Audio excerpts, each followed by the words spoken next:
आज हम जो मराठी का पाठ पढ़ने वाले हैं, आपण जो आता नवीन पाठ शिकतोय आज, आपण त्या दिवशी कविता वाचली होती. पुन्हा एकदा आजचा पाठ आहे आपला माझे शिक्षक व संस्कार, है ना? म्हणजे बघा, या पाठातच खूप काही दडलंय असं वाटतंय. माझे शिक्षक व संस्कार म्हणजे मनावर जे संस्कार असतात ते एक मिनिट हां. मनावर जे संस्कार असतात ते आपल्याला आपल्या शिक्षकांकडून मिळत असतात. यावरूनच आपल्याला खूप काही शिकायला मिळतंय. आता संस्कार म्हणजे काय? म्हणजे इटिकेट्स, मॅनर्स ज्याला आपण म्हणतो, ते आहेत संस्कार. लेखक आहेत शंकरराव खरात. 1921 मध्ये यांचा जन्म झालेला होता आणि 2001 मध्ये यांचा मृत्यू झालेला आहे. थोडा आपण याचा परिचय बघूया शंकरराव खरातांचा. कोण आहेत ते? काय काय लिहिलेलं आहे त्यांनी? शंकरराव खरात हे कथाकार, कादंबरीकार, लेखक, दलित चळवळीत सक्रिय सहभाग. म्हणजे काय काय लिहितात? कथा, स्टोरीज, कादंबरी, नॉवेल्स, लेखक म्हणजे लेखन खूप करतात आणि दलित चळवळीत सक्रिय सहभाग. तडीपार, सांगावा, आडगावचे पाणी इत्यादी कथा संग्रह. त्यांनी ज्या कथा लिहिल्या ज्या फेमस झालेल्या कथा आहेत त्यांच्या, बहुत फेमस हुई इनकी जो कथाएं थी, है ना? वो कथाएं कौन सी थी? तडीपार, सांगावा, आडगावचे पाणी इत्यादी कथा संग्रह. झोपडपट्टी, फुटपाथ नंबर 1, माझं नाव इत्यादी कादंबऱ्या म्हणजे त्यांच्या ज्या नॉवेल्स आहेत. उनकी जो नॉवेल्स है वो बहुत फेमस हुई थी. उनके कुछ नाम दिए, झोपड़पट्टी या एक है, फुटपाथ नंबर 1, माझं नाव, ये जो थी इनकी ये कादंबरीज यानी नॉवेल्स थी. तराड अंतराळ हे आत्मचरित्र प्रसिद्ध यानी ऑटोबायोग्राफी जिसको कहते हैं, उसका नाम था तराड अंतराळ. ये भी बहुत प्रसिद्ध होता, खूप प्रसिद्ध झालेली होती. आता बघा, या पाठाबद्दल थोडा अजून आतापर्यंत आपण त्यांचा परिचय बघितला. आता आपण या पाठात काय दिलंय त्यांनी? तर विद्यार्थी दशेत शिक्षकांकडून केल्या जाणाऱ्या संस्काराचे महत्व प्रस्तुत पाठातून लेखकांनी व्यक्त केले आहे. म्हणजे आपण विद्यार्थी असताना, आता जसे तुम्ही विद्यार्थी आहात, मी जसा विद्यार्थी होतो तसंच प्रत्येकाने विद्यार्थी दशेत, है ना, जब वो स्टूडेंट रहते हैं तो उसके टीचर की तरफ से उसके ऊपर जो संस्कार किए जाते हैं उनका महत्व यहाँ पर बताया. क्यों? क्योंकि उनके जो संस्कार होते हैं वही हमें आगे के जीवन में बहुत ही उपयोगी होते हैं. तो लेखक शंकरराव खरातने, या शंकरराव खरात लेखकांनी या प्रस्तुत पाठामध्ये हे व्यक्त केलंय की त्याचे महत्व किती असते. म्हणजे शिक्षकांकडून जे आपल्यावर संस्कार होतात त्याचे महत्व किती असते ते आपण या पाठात बघूया. ठीक आहे? दिलेलं आहे शंकरराव खरातांनी. मी माझी गावची शाळा सोडणार होतो. आता का सोडणार होते ते बघूया आपण. मी माझी गावची शाळा सोडणार होतो. पुढील शिक्षणासाठी औंध, औंध हे गावाचं नाव आहे. ते कुठं आहे? जिल्हा सातारा. सातारा जिल्ह्यातील, महाराष्ट्रातील सातारा जिल्ह्यातील औंध या गावामध्ये ते आता पुढील शिक्षणासाठी जाणार होते. ते आपलं गाव सोडणार होते, है ना? वो अपना गाव छोड़ने वाले थे, इसलिए छोड़ने वाले थे क्योंकि उस समय इस एजुकेशन की जो व्यवस्था थी वो काफी लंबी यानी बड़ी व्यवस्था उनके गांव में नहीं थी. एक प्राइमरी का एजुकेशन वगैरह उनका गांव में हुआ होगा. उसके बाद पुढील पुढील यानी आगे का शिक्षण, फर्दर एजुकेशन के लिए वह औंध जाने वाले थे. येथील हायस्कूल मध्ये जाण्याचा विचार करत होतो. कुठे? हायस्कूल मध्ये जाण्याचा. म्हणजे आता त्यांच्या गावामध्ये फक्त प्रायमरी पर्यंतचं शिक्षण होतं. पुढील शिक्षणासाठी ते हायस्कूल मध्ये औंध इथे जाणार होते. ओके. तसे माझे प्रयत्नही चालू होते. यानी वो कोशिश भी वही कर रहे थे कि वो कहाँ पढ़ने जाए तो औंध में पढ़ने जाए. त्यात यश मिळणार याची मला खात्री होती. प्रयत्न चालू होते म्हणजे बहुतेक लेखकांना का असं वाटतंय की माझे प्रयत्न चालू होते, म्हणजे बहुतेक त्यावेळी असं होतं की जर अगर आपका प्राइमरी का एजुकेशन हो गया, सिर्फ तुमने प्राथमिक पर्यंत जर तुम्ही शिक्षण घेतलं तर त्याच्या पुढे शिकायचं नाही, अशी त्यावेळी हे होती. म्हणून लेखकाला, आणि लेखकाला शिक्षणाची आवड होती, लेखकाला असं वाटायचं की मी अजून पुढचं एज्युकेशन केलं पाहिजे म्हणून. त्यामुळे लेखक म्हणतात की माझे प्रयत्न चालू होते आणि त्यात यश मिळणार याची मला खात्री होती. म्हणजे लेखकांना वाटायचं की मला पुढील शिक्षणासाठी औंधमध्ये पाठवणार. म्हणूनच मी माझ्या शाळेतील एका शिक्षकाची भेट घेत होतो. म्हणूनच मी माझ्या शाळेतील एका शिक्षकाची, म्हणजे त्यांना आता शिक्षकाची भेट घेत होतो असं लेखक का सांगता येईल इथं? तर त्यांना माहिती होतं की मला ज्या शिक्षकांनी प्राथमिक प्राइमरी तक जिन शिक्षकों ने मुझे अभी तक पढ़ाए है उन शिक्षकों को शायद मालूम है कि मैं और आगे की पढ़ाई के लिए जाना चाहिए, और वो हो सकता है कि मेरे मम्मी पापा वगैरह को समझाए, और अगर वो कोशिश करे कि नहीं बेटा तुम पढ़ो ऐसा बोले, तो उन्हें पढ़ने दिया जाएगा, ऐसा शायद लेखक को लग रहा है। इसीलिए लेखक बोल रहे हैं की म्हणूनच मी माझ्या शाळेतील एका शिक्षकाची भेट घेत होतो. त्यांचा सल्ला, मार्गदर्शन मला मिळत होते. त्यांचा सल्ला, सल्ला म्हणजे एडवाइस है ना, और मार्गदर्शन यानी गाइडलाइन. वो गाइडलाइन कर रहे थे उनके टीचर, और उनको एडवाइस भी कर रहे थे पढ़ने के लिए. श्री हनुमंतराव देशमुख हे गावचेच रहिवासी, उनके गाव के एक व्यक्ति थे जिनका नाम था हनुमंतराव देशमुख. त्यांनी मला इंग्रजी तर्खडकरांचे भाषांतर शिकवले. इंग्रजी तर्खडकरांचे भाषांतर म्हणजे काय? तो ट्रांसलेशन. ओके.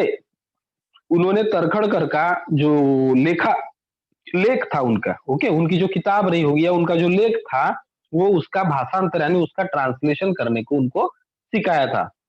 किसने? हनुमंतराव देशमुख ने, जो उनके गांव के रहने वाले थे. ते तसे स्काउट मास्टर ही होते. काय होते? Scout master. रहता है ना अपने स्कूल में भी, देखो स्काउट गाइड रहता है, तो उनके जो स्काउट रहते हैं उनके वो मास्टर थे. मास्टर समजता है ना, मास्टर यानी शिक्षक, टीचर. ओके. त्यांनी शाळेचे स्काउट पथक पक्क्या पायावर उभे केले होते. आता बघा त्यांनी काय दिलंय, त्यांनी शाळेचे स्काउट पथक पक्क्या पायावर उभे केले होते. आता पक्क्या पायावर म्हणजे काय? तो उन्होंने स्काउट की जो टीम थी उनकी, है ना? उनके जो बच्चे थे स्काउट वाले, उनको एकदम अच्छा बनाया था, मजबूत बनाया था उन बच्चों को. हर चीज उन्हें उस स्काउट के बारे में मालूम थी. त्याला म्हणून दिलेलं आहे पक्क्या पायावर उभे केले होते. श्री कात्रे मास्तरांनी मला 4थीच्या वर्गात गणित शिकवले. आता अजून एका शिक्षकाबद्दल त्यांनी सांगितलंय, है ना? याच्या आधी आपण बघितलं का एखाद्या शिक्षकाबद्दल? नाही. त्यांनी हनुमंतराव देशमुखांबद्दलच दिलंय. हनुमंतराव देशमुख त्यांच्या गावचे रहिवासी होते. आता जे त्यांनी सांगितलंय ते आपल्या प्राथमिक शाळेतील कात्रे मास्तरांबद्दल सांगतायत. आता कात्रे मास्तरांनी काय केलंय? कात्रे मास्तर म्हणजे काय? कात्रे या उनकी सरनेम, और मास्तर यानी शिक्षक. ओके. कात्रे मास्तरांनी मला 4थीच्या वर्गात गणित शिकवले. क्या पढ़ाया था उनको? गणित. कौन सी क्लास में? 4थी क्लास में. किसको? लेखक शंकरराव खरात को, है ना? बराबर. लेखक शंकरराव खरात को उन्होंने गणित सिखाया था. अंकगणितासारखा अवघड विषय त्यांनी सोपा करून शिकवला. कोणी? कात्रे मास्तरांनी. जनरली बच्चों को जो होते हैं, जब छोटे रहते हैं तो उनको अंक गणित वगैरह कठिन लगता है, लेकिन अगर मास्टर अच्छी तरह से पढ़ाए, उनका टेक्निक अच्छा हो, उनकी बोलने की शैली अच्छी हो, तो बच्चे भी क्या करते हैं? प्रभावी हो जाते हैं, और वो कठिन विषय भी उनको फिर क्या लगने लगता है? तो इजी लगने लगता है. ऐसा ही जब कात्रे मास्टर गणित पढ़ा रहे थे तो उनको, लेखक को, उनका जो अंक गणित है बहुत ही इजी, सोप्पा म्हणजे काय? इजी, आसान लगने लगा था. आमचे कात्रे मास्तर अंगाने सडपातळ. आता यांच्या कात्रे मास्तरांच्या पर्सनॅलिटी बद्दल, है ना, त्यांचं व्यक्तिमत्व कसं होतं असं सांगितलेलं आहे. कात्रे मास्तर किस तरह दिखते थे, कैसे थे? तो सडपातळ. सडपातळ म्हणजे एकदम स्लिम थे. ऐसे हट्टे कट्टे नहीं थे. आमचे कात्रे मास्तर अंगाने सडपातळ, दम्याच्या विकाराने त्यांना कधी कधी त्रास व्हायचा, है ना. दमा का जो श्वास लेने में जो तकलीफ वाला है ना, विकार. विकार यानी रोग, बीमारी. उनको थोड़ी सी प्रॉब्लम थी. कौन सी प्रॉब्लम थी? दमा की. दमा की यानी श्वास लेने में तकलीफ होती थी. और ऐसे कैसे थे? एकदम स्लिम थे वो. अंगाने सडपातळ होते. दम्याच्या विकाराने त्यांना कधी कधी त्रास व्हायचा. कात्रे मास्तरांच्या घरी माझे वडील लाकडं फोडायला जायचे. लक्षात ठेवा या लाईनीकडे बेटा. हा, म्हणजे त्या मास्तराकडे, कात्रे मास्तराकडे माझे वडील, वडील यानी पिताजी, इनके पिताजी कहाँ जाते थे? कात्रे मास्टर के घर लाकड़ फोड़ायला जायचे. यानी लकड़ियां तोड़ने, लकड़ी काटने के लिए उनके घर पे जाया करते थे. यानी इसके पिताजी जो थे उनके घर में मजदूरी करने जाया करते थे. ऐसा लेखक हमको बता रहे हैं. किसके घर में? कात्रे मास्टर के घर में. कात्रे मास्टर क्या पढ़ाते थे? 4थी क्लास में लेखक को गणित यह विषय पढ़ाया था. इन्होंने, कात्रे मास्टर ने. हनुमंतराव देशमुख कौन थे? उनके गांव के रहिवासी थे, स्काउट गाइड के मास्टर थे, स्काउट के मास्टर. और कात्रे मास्टर क्या थे? गणित पढ़ाते थे. ओके, जरा ध्यान दीजिएगा. श्री गोडीवडेकर मास्तर मला मराठी 5वीत होते. ओके, कुठे होते? मराठी 5वीत होते. आता हे काय शिकवायचे गोडी वडेकर मास्तर? इतिहास, भूगोल. काय शिकवायचे? इतिहास, भूगोल शिकवायचे गोडी वडेकर मास्तर. त्यात इंग्रजी पहिलीत तर्खडकरांचे पहिले भाषांतर शिकवायचे. त्यात इंग्रजी पहिलीत म्हणजे बहुतेक मीडियम बद्दल सांगतायत ते. जेव्हा त्यांना इंग्रजी मिळाली तेव्हाचं पहिले भाषांतर शिकवायचे. तर्खडकरांचे कोण? गोडी वडेकर सरच शिकवायचे भाषांतर. भाषांतर याने ट्रांसलेशन कैसा करते हे करके. श्री गोडी वडेकर खरे शेती तज्ञ शिक्षक. आता गोडी वडेकर शिक्षक काय होते? शेती तज्ञ. शेती म्हणजे काय? तो खेती. खेती करने में उनको बहुत रुचि थी और रुचि ही नहीं था तो उनको पूरी तरह से नॉलेजेबल पर्सन थे वो एग्रीकल्चर के बारे में. खेती तज्ञ म्हणजे शेतीबद्दल पूर्णपणे जाणकारी असणारे किंवा चांगला नॉलेज असणारे व्यक्ती. ओके, आता शिक्षक दिले म्हणजे ते शिक्षक होते. गोडी वडेकर खरे शेती तज्ञ शिक्षक होते. एक मिनिट. शाळेच्या बागा करण्यातच त्यांचं अर्ध लक्ष असे. शाळेच्या बागा, बागा यानी बगीचा, गार्डन. स्कूल में भी गांव में पहले ये सब गार्डन वगैरह लगाया करते थे और उनको गोडी वडेकर शिक्षक को ये सब चीजों में काफी इंटरेस्ट था. काय में? तो स्कूल में बागा म्हणजे बगीचा. ओके, स्कूल में बगीचा लगाने में उनको काफी इंटरेस्ट था. त्यात त्यांचा व माझा जवळचा परिचय झाला, है ना? और उसी समय में जब उनको इंटरेस्ट था तो शायद लेखक को भी काफी इंटरेस्ट रहा होगा ये सब चीजों में. तो बता रहे लेखक कि उसी समय हमारा और उनका काफी अच्छा परिचय हुआ. यानी लेखक बता रहे की गोडी वडेकर मास्तर व लेखक शंकरराव खरात यांचा खूप चांगला जवळचा तिथे परिचय झाला.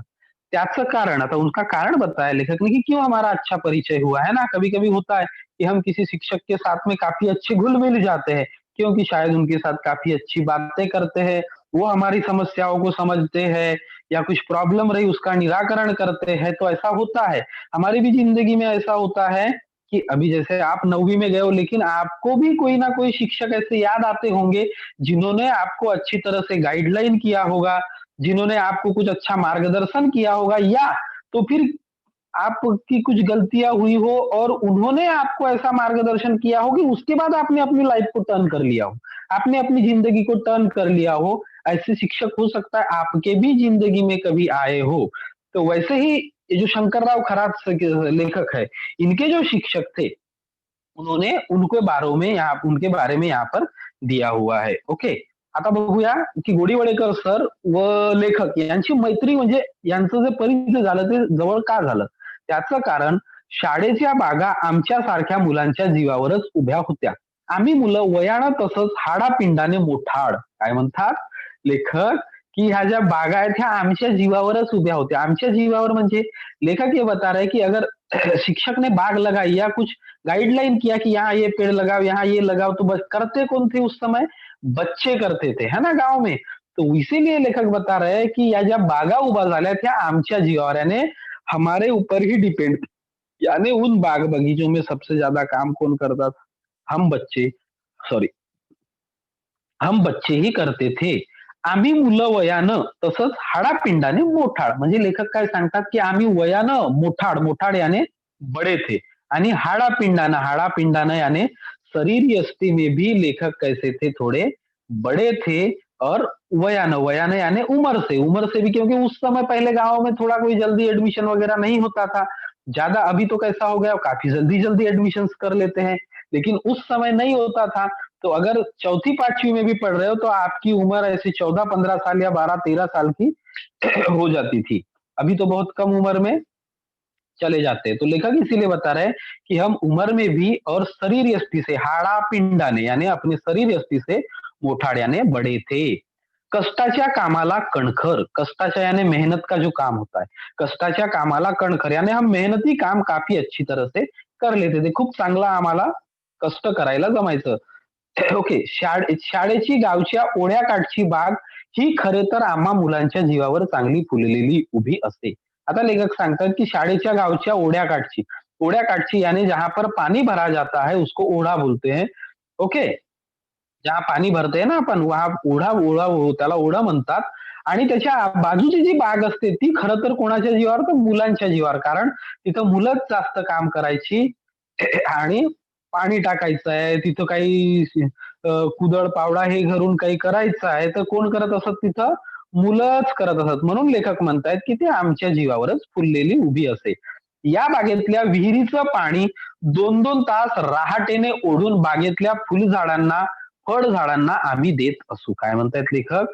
2-2 तास रहाटेने, रहाटेने यानी वो जो पानी निकालने का साधन होता है ना कुएं में से, दॅट इज रहाटेने ओढून बागेतल्या फुलझाडांना आणि फळझाडांना आम्ही देत असू. म्हणजे लेखक काय करत, तिथली जी बाग होती शाळेच्या ओढ्याच्या बाजूची बाग, त्या फुलझाडांना, फळझाडांना हे लेखक देत असत. तेव्हा ती फुलझाडं, फळझाडं तरारून उभी राहत होती. तरारून म्हणजे एकदम ताजी तवाणी दिसत होती, खूप चांगली दिसत होती. त्यामुळे श्री गोडी वडेकर मास्तर आमच्यावर प्रेम करायचे. त्यामुळे काय व्हायचं, ते जे लेखक सॉरी त्यांचे जे शिक्षक होते गोडी वडेकर मास्तर, ते त्यांच्यावर प्रेम करायचे. कारण हे फुल झाडांना, फळ झाडांना पाणी देत असत. तिथं बगीच्यामध्ये, त्यांच्या बागेमध्ये भरपूर काम करत असत म्हणून. ओके. बागेतील जमीन, कुदळी, टिकावाणे, खांदावयाची त्याचे वाफे करायचे. म्हणजे पहा, हे जे साधन आहे ते तुम्हाला मालूम, कुदळी म्हणजे कुदल. कुदळ जो होता है ना, आता त्याला हिंदीमध्ये एक्झॅक्ट नाही माहिती. यानी जमीन को खोदने का जो साधन होता है वो, टिकावाने, टिकावाने यानी मट्टी निकालते हैं ना जिससे वो, खांदावयाची त्याची वाफे करायचे. म्हणजे उसके वाफे करते थे, जो वाफे करना यानी वो जमीन को लेवल बनाने के बाद में ऐसा कुछ तो भी पेड़ वेड़ लगाने के लिए तैयार करना, दॅट इज वाफे तयार, वाफे बनवणे. बंद घालायचे, बंद म्हणजे अशी पाल असं पाणी जाऊ नये म्हणून जे आडं केलं जातं ते बंद घालायचे.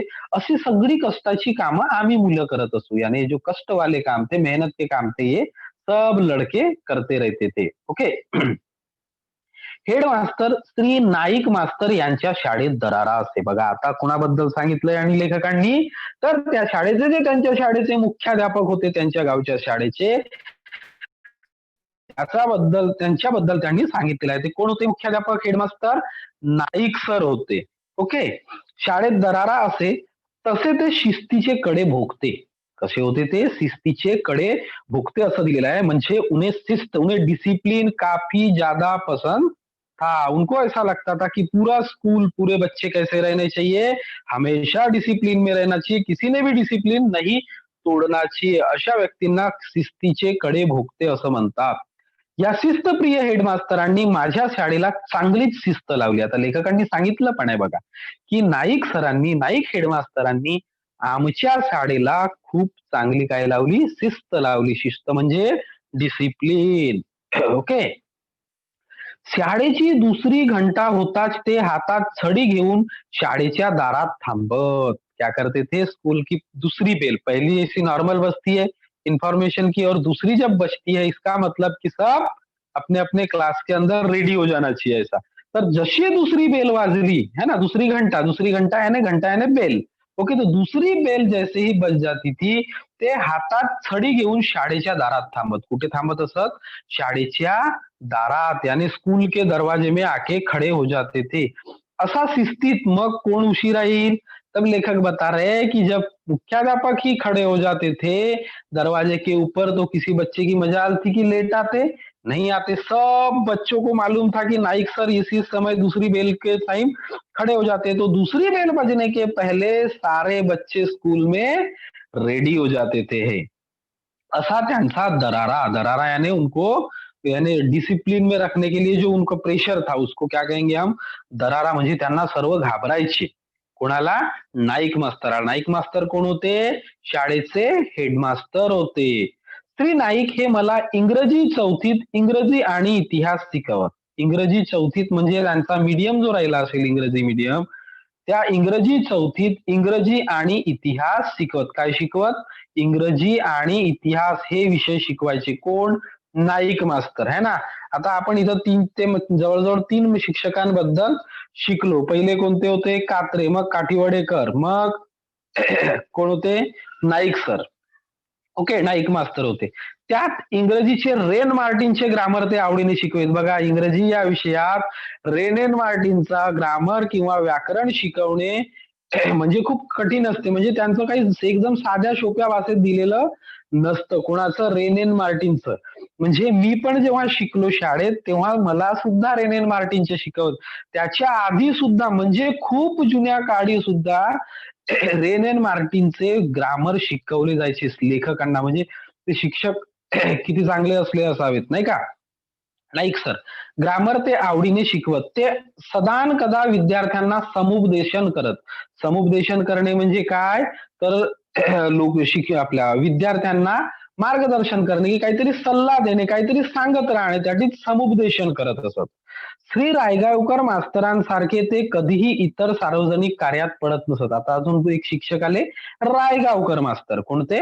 रायगावकर मास्तरांसारखे ते कधीही इतर सार्वजनिक कार्यात पडत नसत. म्हणजे ते सार्वजनिक कामामध्ये कधीही जात नव्हते, सोशल कामात जात नव्हते. आणि रायगावकर मास्तर काय करायचे? नेहमी सोशल कामात जे असतं ना, सार्वजनिक जे काम असतं त्याच्यात नेहमी राहायचे. आपण बरं आणि आपली शाळा बरी. कुणाचं म्हणणं होतं असं? नाईक मास्तरांचं म्हणणं होतं, की आपण बरं आणि आपली शाळा बरी. हेच त्यांचं कार्य. म्हणजे त्यांनी स्वतःला पूर्ण डिव्होटेड कुठं केलं होतं? शाळेसाठी. हमेशा उनका काम यही था कि वो स्कूल और मैं, मेरे बच्चे, मेरा स्कूल और मैं, इतना ही उनका काम था. बाकी किसी काम में वो नहीं रहते थे. त्यामुळेच त्यांनी शाळेला शिस्त आणली आणि परीक्षेच्या निकालाच्या दृष्टीने त्यांनी शाळेची चांगली प्रगती केली. इसीलिए पूरा स्कूल जो था वो डिसिप्लिन में था और बच्चे एग्जाम के टाइम अच्छा रिजल्ट भी देते थे. ओके. औंधला शिकायला जाणार म्हणून मी श्री नाईक मास्तरांना भेटलो. अब मैं औंध पढ़ने जाने वाला था. एक मिनिट हं. मग औंध आपण बघितलं ना, सातारा जिल्ह्यातील एक ठिकाण आहे, गाव आहे. तिथं औंधला शिकायला जाणार म्हणून मी श्री नाईक मास्तरांना भेटलो. त्यांनी मला योग्य असं मार्गदर्शन केलं, है ना. फिर भी इन्होंने जाना है करके कहाँ गए ये? नाइक मास्टर को मिलने गए कि सर मैं आगे की फर्दर एजुकेशन के लिए, आगे की पढ़ाई के लिए औंध जाने वाला हूँ. तो उन्होंने अच्छा मार्गदर्शन किया, अच्छी गाइडलाइन बताई इस लेखक को. शाळेत असतानाही त्यांचं माझ्यावर लक्ष होतं. जब मैं स्कूल में भी पढ़ता था, प्राइमरी के एजुकेशन लेता था, तब भी उनका मेरे ऊपर पूरी तरह से ध्यान था.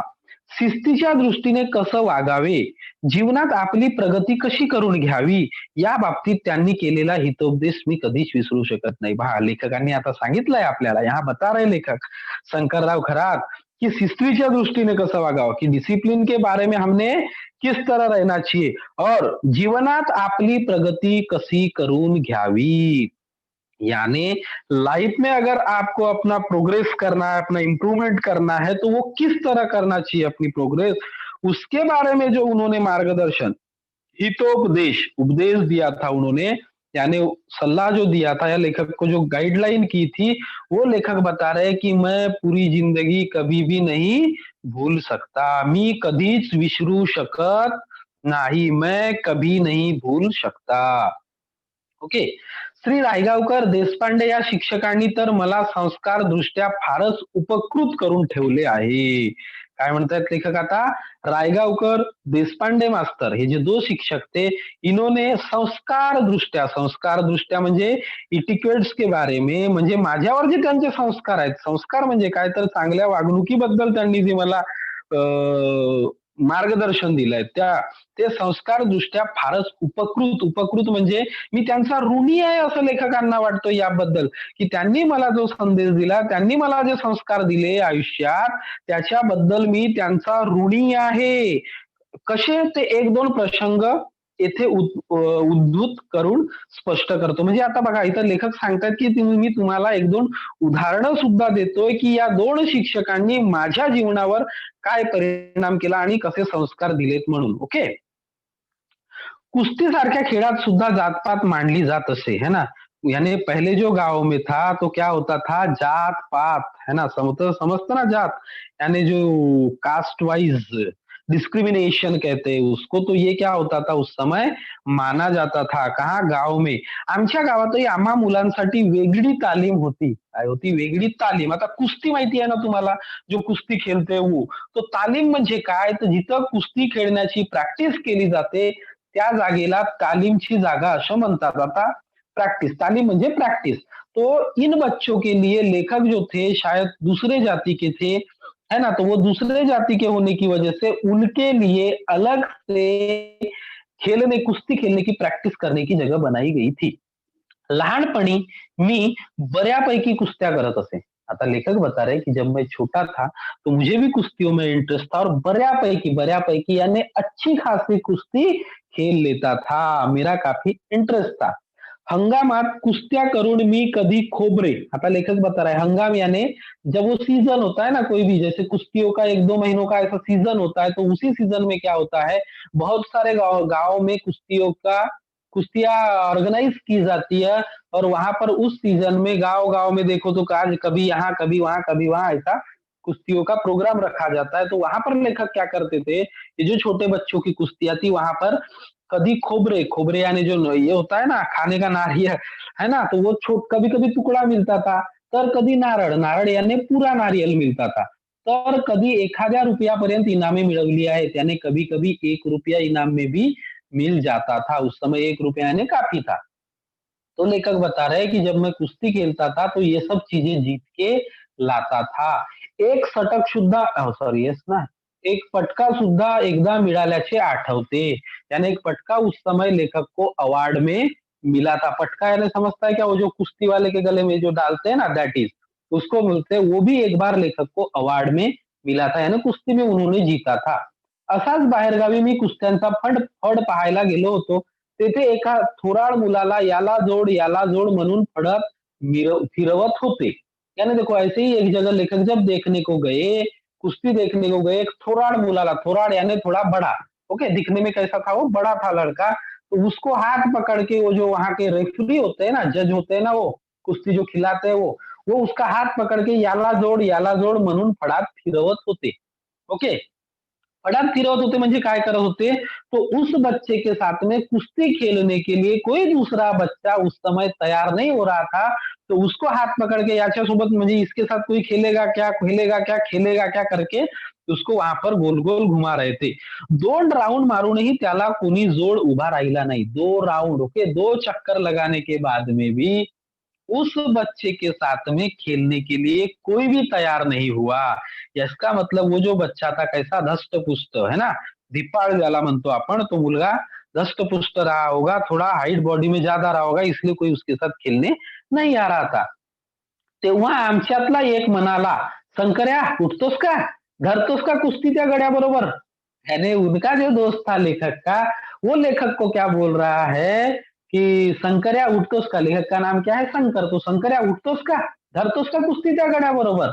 म्हणजे लेखक जब उस समय उस लड़के के साथ कोई खेलने को तैयार नहीं था और लेखक काफ़ी अच्छी कुश्ती खेल लेते थे, तो लेखक के दोस्त ने बोला कि "उठ जा और इसके साथ में तू कुस्ती खेलना चालू कर दे" करके. तब क्या होता है, मी हाँ, हाँ म्हणत मैदानात गेलो. लेखक को भी लगा हाँ, क्यों नहीं, मैं खेलूंगा इसके साथ में. तो हाँ, हाँ म्हणत मैदानात गेलो. यानी उस लड़के के साथ में जब कोई खेलने वाला तैयार नहीं हो रहा था उसको देख के, तब लेखक तैयार हुए थे कि मैं कुस्ती इसके साथ में खेलूंगा करके. आणि लढत करण्याची तयारी दर्शवली. और क्या किया लेखक ने, मैं इसके साथ में खेलूंगा करके उसके साथ खेलने की तयारी दिखाई. पण मला कुणीतरी ओळखले आणि हटकले.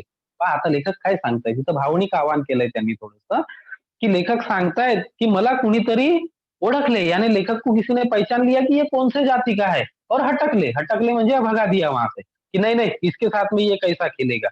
इसका मतलब वो जो दूसरा बच्चा था वो दूसरी जाति का था, थोड़ी ऊंची जाति का रहा होगा और लेखक थोड़ी नीचे जाति के रहे होंगे, तो इसीलिए वहां से कुश्ती के मैदान से लेखक को वहां से हटा दिया गया. तो ये परिणाम हुआ. मी हिरमुसला होऊन माघारी गेलो. हिरमुसला यानी नाराज हो गया. लेखक का दिल छोटा हो गया और लेखक वहां से माघारी गेलो. माघारी यानी पीछे आ गया, घर आ गए. हा प्रसंग माझ्या मनाला लागला हे ओळखून रायगावकरांनी माझी समजूत घातली. यह जो प्रसंग थी, यह जो घटना थी, वह लेखक के मन को लग गई. लेखक को बहुत बुरा लगा कि मुझे वहां से, मैं तो छोटा सा बच्चा हूँ, फिर भी वहां से लेखक को भगाया गया, यानी निकाल दिया गया. ओके, समजूत घातली म्हणाले. आणि मग काय झालं, रायगावकर सरांनी लेखकांना समजावलं की बाळा हे असं होतं, जाऊ दे, या गोष्टीचं आपण टेन्शन घ्यायचं नाही, इसको मन को नहीं लगाना, ऐसा रायगावकर सर ने उनको बताया. अरे समाज अजून निद्रिस्त आहे, समाज अजून निद्रिस्त आहे आणि समाज कैसा है, अभी भी सोया हुआ है, जागा नहीं है. खेळात मैदानात जात न पाहता कौशल्य पहावे. यानी खेल में ये सब जाति पाति मत देखो, उसका गुण देखो, उसका कौशल देखो, कि उसकी जो आर्ट है, उसका जो कला है, उसको देखो कि वो किस तरह की कुश्ती खेलता है। आप ये मत देखो उस खेल के मैदान के में वो कोणती जाती से है. हे अजून त्याला नीट समजले नाही. म्हणजे समाजाला हे लेखक म्हणतायत की अजून नीट समजलेलं नाही. पण एक दिवस असा येईल कि हे सारे नष्ट होईल. लेखक उसको सॉरी रायगावकर सर लेखक को बता रहे हैं कि एक दिन ऐसा आएगा कि ये सब चीजें खत्म हो जाएगी. तुम्हालाही खेळात स्पर्धेत मानाने बोलावले जाईल. और लेखक सॉरी रायगावकर सर उनको बता रहे कि एक दिन ऐसा आएगा ये सब चीजें खत्म होगी और तुमको भी मान से खेल में बुलाया जाएगा. असाच एक दुसरा प्रसंग शिमग्याच्या धुळवडीला आमच्या वस्तीत फड उभा राहिला. काय म्हणतात शिमगा शिमगा यानी होली. होली के समय में धुलवड़ी के दिन है ना, धूलिवंदन का जो दिन होता है उस दिन प्रौढ़ वर्गात, प्रौढ़ यानी जहाँ पर बड़े बड़े लोग पढ़ने के लिए आते हैं रात के समय में, उसको प्रौढ़ वर्ग बोलते. वहां क्या रहा, तमाशाचा फड उभा राहिला. तमाशा म्हणजे काय, तर नाटकासारखाच एक लोककलेचा भाग आहे हा. काय तमाशा गावागावांमध्ये जो होतो त्याला म्हणतात, लोककलेचा एक भाग आहे हा नाटकासारखा, त्याला तमाशा असं, उससे तमाशा ऐसा कहते हैं. त्या दिवशी प्रौढ़ साक्षरतेचा वर्ग बंद होता. अब उस दिन होली रहने की वजह से प्रौढ़ साक्षरता का जो वर्ग है, जो बड़े आदमियों को जहाँ पढ़ाया जाता है, वो स्कूल क्लास बंद थी. पण रायगावकर मास्तरांना याची सॉरी समय हो रहा है लगता है बेटा, एक मिनिट. तमाशाचा फड उभा राहिला. त्या दिवशी प्रौढ साक्षरतेचा वर्ग बंद होता. पण रायगावकर मास्तरांना याची कल्पना नसल्याने ते नेहमीप्रमाणे वर्गाला भेट द्यायला आले. पर रायगावकर सर फिर से क्या हुआ, वहां पढ़ाने जाते थे, तो उस दिन भी वह उनको भेट देने यानी मिलने के लिए आए कि कैसे पढ़ रहे, क्या कर रहे करके. प्रौढ वर्गाच्या कंदिलाच्या प्रकाशात तमाशा चालला होता. प्रौढ वर्गाच्या जो जो उन बच्चों को पढ़ाने के लिए कंदील कंदील यानी जो लालटेन होती है ना, दैट इज वो लालटेन के ही प्रकाश में उजाले में यह तमाशा चालू था. ते पाहून रायगावकर चटकन परत फिरले. त्यांना पाहताच मी त्यांना आडवा गेलो. है ना, रायगावकर सर आए और उन्होंने देखा कि यहाँ तो तमाशा चालू है. वहां पर वो रिटर्न होने लगे. रिटर्न जब होने लगे तो उनको झट से सॉरी एक मिनिट हा थोडंसं चटकन परत फिरले. त्यांना पाहताच मी त्यांना आडवा गेलो. माझी मान खाली झाली होती. ते पाहून मास्तर म्हणाले, अरे आज धूलिवंदन हे चालायचेच. आणि मास्तर तसेच वाटेला गेले. लेखक को बताया उन्होंने कि आज धूलिवंदन का दिन है, लोगों का एंजॉय करने का दिन है, ये चलेगा. आज पढ़ाई नहीं कर रहे तो जाने दो. मग मास्तर मला दुसऱ्या दिवशी बोलले, शंकर तू हे ध्यानात ठेव, जिथं प्रौढ साक्षरतेचा वर्ग चालतो, तुम्ही अभ्यास करता, त्या विद्येच्या मंदिरात तमाशा कसा उभा. लेखक को उन्होंने बताया कि जहाँ हम पढ़ाई करते वो हमारी हमारे लिए क्या है, मंदिर है. विद्येचं मंदिर आहे, त्या विद्येच्या मंदिरामध्ये तमाशाचा फड कसा उभा.